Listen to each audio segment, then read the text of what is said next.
The Messiah said, "When you come to know yourselves, then you will become known, and you will realize that it is you who are the sons of the living Father. But if you will not know yourselves, you dwell in poverty, and it is you who are that poverty." Ang katanungan ko po sa mahal na hari ay yung ano po ba yung kapaliwanagan tungkol sa deep time theory at saka yung Big Bang theory? Yun lang po. Salamat po.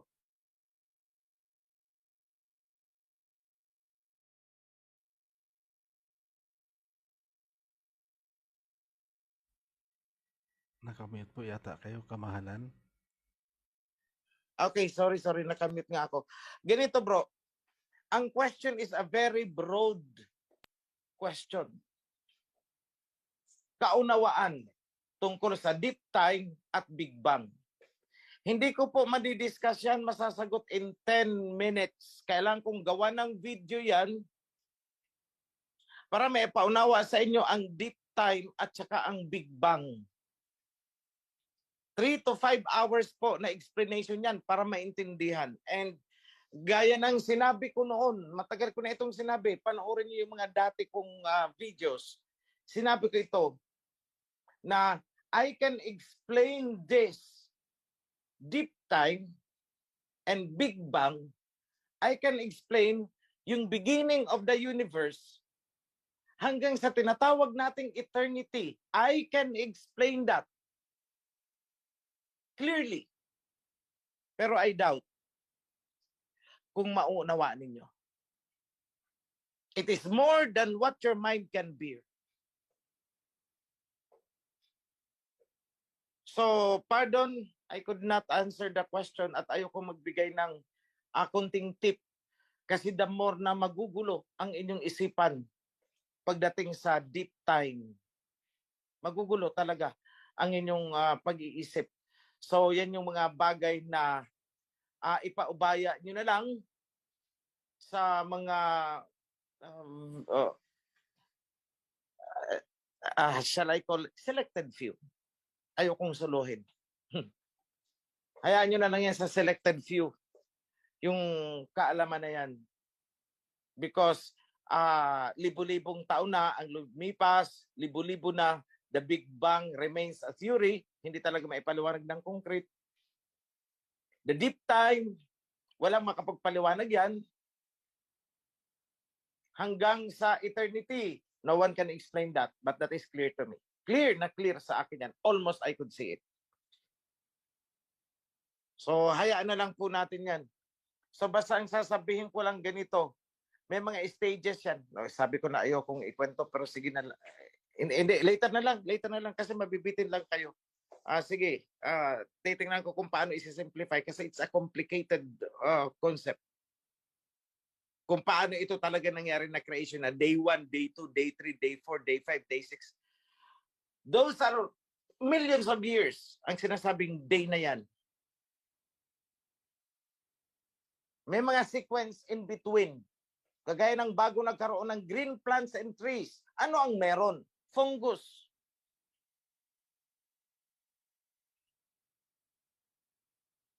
Anong unang sumulpot mula sa lupa? Hindi green plants. Mushroom. Why? Because the nitrogen balance should be kick-started. Kasi pag hindi na kick-start ang nitrogen balance, walang tutubo na green plant that is engaged on the chlorophyll, photosynthetic creation of energy. Wala po. So yan ang sinasabi ko na complicated ito. I could not simplify this in just 10 minutes. Mahaba po yan. So isang araw pa lang yun. Mag-uusap tayo dyan in terms of physics. Mag-uusap tayo dyan in terms of chemistry. At mag-uusap tayo dyan in terms of astronomy. So, hayaan nyo na lang po yun. Kasi i-blend mo ang tatlong yan. That is the only time that you can understand this deep time. Okay? So, ang importante, sa akin kasi, it's no longer important para sa kung pag-usapan natin yung sinasabi nating salvation. salvation. Ang importante sa atin, it begins on the covenant. So far, sa humanity, sa inyong humans, doon nagsisimula yan sa covenant. Pero, kung ang pag-uusapan natin ay tungkol sa process of creation, wala po yan sa domain ninyong mga humans. Be blessed po.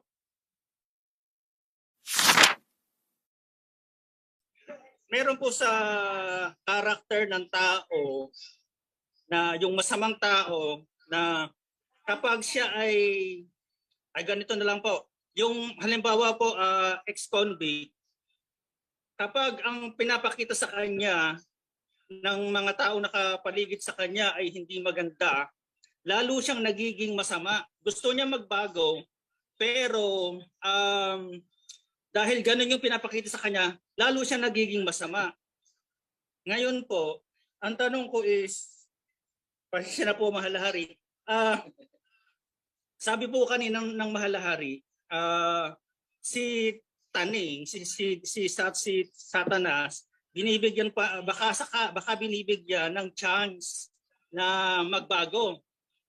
Ngayon, ang naisip ko na po kasi dati pa to, nung wala pa rin po ako dito sa loob ng kawan, na what if kung may mga taong may concern kay Taning, ipag-pray siya, baka sakaling magbago yung mokong na yon, eh di tapos na ang paghihirap ng mundo kung magbabago siya. Wala nang manunukso sa mundo kung magbabago siya. Kasi sabi naman po ng Mahal na Hari, baka binibigyan pa ng chance na magbago tong Taning na to. Pwede po kaya yon? Okay, what you have is mere human concern and human precept. Yan ang pananaw ng tao. Pero wag niyong kalimutan, hindi nakikinig ang Aba, the Aleph and the Tau, hindi nakikinig sa prayer ng mga righteous kung ang ipapanalangin ninyo ay ang mga unrighteous, more so kung si Satanas ang involved. He will not listen to your prayer.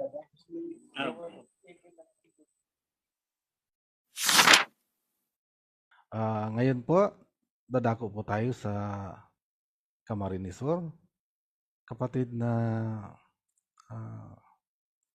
Feliciano Rivera, kindly unmute your mic po. Pasok kapatid.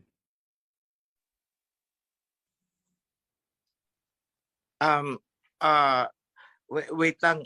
This will be the last question that I'm going to entertain. I have to leave kasi meron akong sikasuhin after this. I'm scheduled for 2 o'clock.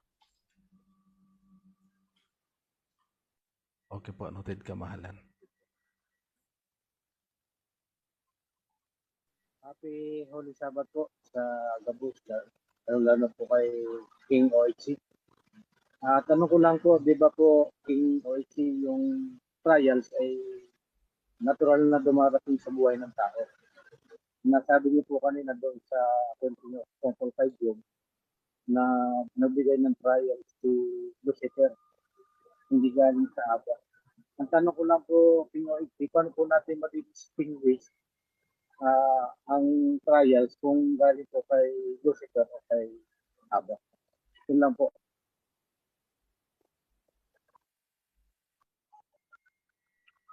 Okay.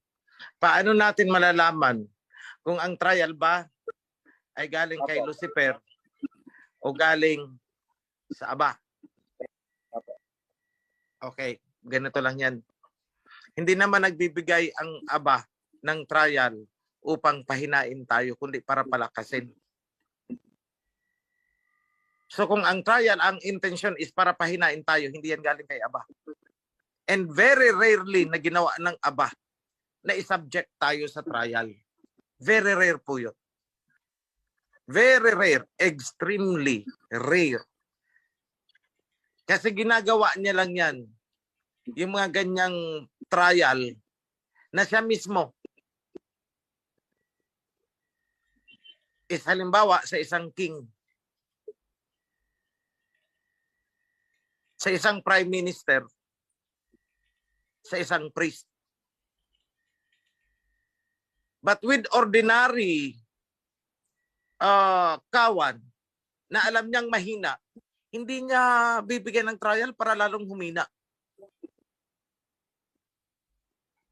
So on your part, kapag kayo ay nakakaranas ng sobrang hirap, baka galing kay Lucifer yan.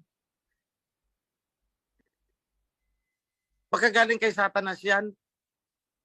Kasi isa ang binitawan ng abay.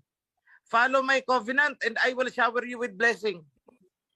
No more, no less. Yun lang, ganun kasimple ang sinabi ng aba. Sundin ninyo ang aking covenant, sundin ninyo ang aking mga kautusan at kayo'y pagpapalain ko. Ganun ka-straightforward ang kanyang promise. Eh kung sa kabila ng pagsunod mo, pinagsusumikapan mo, lalo ka namang humihirap, eh aba, hindi si aba ang gumagawa sa iyo, kundi si Satanas. Para ikaw ay bumitaw sa covenant. Si Satanas yun. Kasi si aba, hindi niya sinabi, o sundin nyo ang aking covenant, ang aking makautusan, at kayo ay itatrial ko, bibigyan ko kayo ng trial. Hindi niya sinabing gano'n eh. Ang sabi niya is, diretso, I will give you blessing. Di ba? Tama po. Kung sa pagsunod natin sa covenant, pagsunod natin sa mga kautusan, hindi blessing ang tinatanggap natin, kundi kaliwat kanan na trial, eh si Satanas yun. So the more tayong dapat kumapit. Going back to Job, yung sabi ng kanyang tatlong devil's advocate, Job, bumitaw ka na kay Yahweh mo. Walang saysay ang pagiging righteous mo. Makita mo pag bumitaw ka, hindi ka na pakikialaman ni Satanas. Bakit hindi na pakikialaman? Kasi nakuha niya na. Bumitaw eh. Dalawa lang yan eh. Pag bumitaw ka, hindi ka neutral. O ano mangyayari? Kung si Job ay bumitaw noon kay aba, eh di natural, panalo si Satanas. Kasi ang sabi ni Satanas, bibitaw yan sa'yo kapag nahihirapan na. Eh nung nahihirapan na si Job, kung bumitaw si Job, sino ang nanalo? Hindi ba't si Satanas? So ano mangyayari? Sasabihin na ba, bumitaw ka eh. Sabi ko sa'yo, huwag kang bibitaw eh. Pinadala na kita ng kakampi. Pinadala ko na si Elihu, huwag kang bibitaw. Eh, nagpadala itong si Job, kunwari, doon sa three devils advocate. Alam mo, kaya ka naghihirap dahil sa righteousness mo, kasusunod mo dyan, subukan mo, huwag ka nang huwag ka nang sumunod dyan. Mawawala yung paghihirap mo. Mawawala ang mga tukso sa'yo. Mawawala yung mga mockery sa'yo. Mawawala yung trial sa'yo. At mariregain mo ang iyong kayamanan. So, anong pinagkaiba ng ginagawa ng devil's advocate na ito sa ginawa ni Satanas kay Messiah Yahweh after baptism? Di ba pareho? Ibibigay ko sa iyo ito sa aking kasumunod. Kay Job, bumitaw ka dyan sa aking kasumunod, makaka-recover ka. Kasi may kasabihan nga tayo, kung nasaan daw ang debosyon, naandon ang tentasyon. Di ba? So yun ang ini-inject ng mga tao sa kay Job noon eh. Ayan, devotion ka kasi ng devotion eh. Kaya andyan sa iyo ang kahirapan, andyan sa iyo ang tentasyon. Tignan mo kami, hindi nagdi-devotion. Eh di wala kaming tentasyon, we live normal. See? So that is the deception. So yan lang po mga kapatid. Kapag ang experience ninyo ay nagpapahina sa inyo, Satanas yan. Dahil hindi trial ang isinusukli ni Aba sa mga sumusunod sa kanya, kundi straightforward na blessing. So tandaan lang po natin yan. Walang maraming what if, walang mga conditions na marami ang Aba. Straightforward siyang kausap. Sumunod ka sa akin. Follow my covenant, follow my commands. I will pour out the blessing. Tapos, ganun ka-straight. See? So I hope you understand those. So mga kapatid, pasensya na, but I have to log off. I have blessed you already kanina. I hope sa maikling mga salita na binitawan ko sa inyo is you learned something. It makes you strong. Tumitibay kayo. Hindi na kayo dapat nagpapadala dyan sa mga sut-sut sa kaliwat kanan dahil wala kayong mapapala dyan. Ano ang ginagawa niya sa inyo? Parang yung ginagawa nila kay Job noon. Maniwala ka dyan.